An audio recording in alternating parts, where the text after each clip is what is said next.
তোমাদের সাথে অনেকদিন কোনো ভিডিও শেয়ার করা হয়নি, দাঁড়াও না, অনেকদিন কোনো ভিডিও শেয়ার করা হয়নি, চলো তোমাদের সাথে একটু ভিডিও শেয়ার করি। দেখো আমি আবার পড়াশোনাতে ভর্তি হয়েছি, জানো কি তোমরা? দেখবে, এই দেখো আমি আবার পড়াশোনাতে ভর্তি হয়েছি, বিএসসি নার্সিংয়ে ভর্তি হয়েছি, বুঝলে? আরে না গো, এটা আমার ভাইয়ের বইটা। আমি তো চলো তোমাদেরকে আমাদের আন্দুলের ঘরের অবস্থা দেখায়, অনেকজন বলেছো দেখার জন্য, দেখাতে পারিনি। দেখবে আমার ঘরে কি অবস্থা, দেখো পরিপুষ্ট হয়ে গেছে পুরো, সব গাছপালা জল ফল পেয়ে। এইটা আমরা এখানে আসার আগে না এগুলো পুরো একদম পরিষ্কার করা করেছিল কৌশিক, মানে ইয়ে দেখে আর কি। এরপর আবার এগুলো এরকমই হয়ে গেছে, সেম হয়ে গেছে। কাঁঠাল যা হয়েছিল সব ঝরে পড়ে গেছিলো, আমরাও পেয়েছি, কিন্তু অনেকগুলো নষ্টও হয়েছিল। তো এইটাতে তোমরা জঙ্গল দেখলে, আরেকটা জিনিস তোমাদেরকে দেখাবো, দাঁড়াও। এই যে আমাদের ছাদে শেড লাগানোর জন্য মিস্ত্রি লাগানো হয়েছিল। আচ্ছা এইগুলো একটু ইগনোর করবে, এগুলো এখনও পরিষ্কার আমরা করিনি, কেন কি আগে এই শেডটা আমাদের হোক কমপ্লিট, তারপরে এগুলো আমরা পরিষ্কার করব।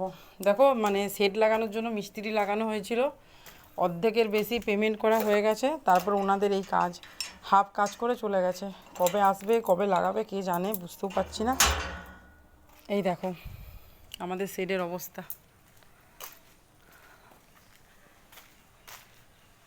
এই দিকটা হাফ লাগিয়ে দিয়েছে, আর এই দিকটা এখনও কমপ্লিট হয়নি। আর বেটুন হচ্ছে আমার, আবার ওইটা বেটুন আমার পিছনে পিছনে ঘোরাছাড়া, কোনো কাজ নেই। এই দেখো শেডটা, এ কবে হবে কে জানে। কিন্তু এখানে জানো তো মানে জায়গাটা খুবই সুন্দর, এখানে এত গাছপালা আছে, তারপরে তোমার এই যে সামনে মাঠটা, এখানে খেলা হয়, আর ওই সামনে ওইদিকে একটা ইয়ে রয়েছে, মানে বড় একটা দুর্গা পুজো হয়, সেটা পুজোর সময় তোমাদেরকে দেখাবো। বলো আমাদের আন্দুলের বাড়ি কেমন লাগলো তোমাদের? এইটা কি রে এখানটা, ওটা কিছু পাতা মাতা পড়েছে মনে হয়। হুম, ওই যে ওই যে ওই যে পাতা। তো বলো আমাদের বাড়ির প্রথম ঝলক তোমাদের কেমন লাগলো? বাকি আবার আমি তোমাদেরকে পরে দেখাবো। আর আজকে আমার অফিস আমি মানে ছুটি করেছিলাম, একটু কাজ ছিল, সেই জন্য কী কাজ সেগুলো তোমাদেরকে পরে আপডেট দেবো।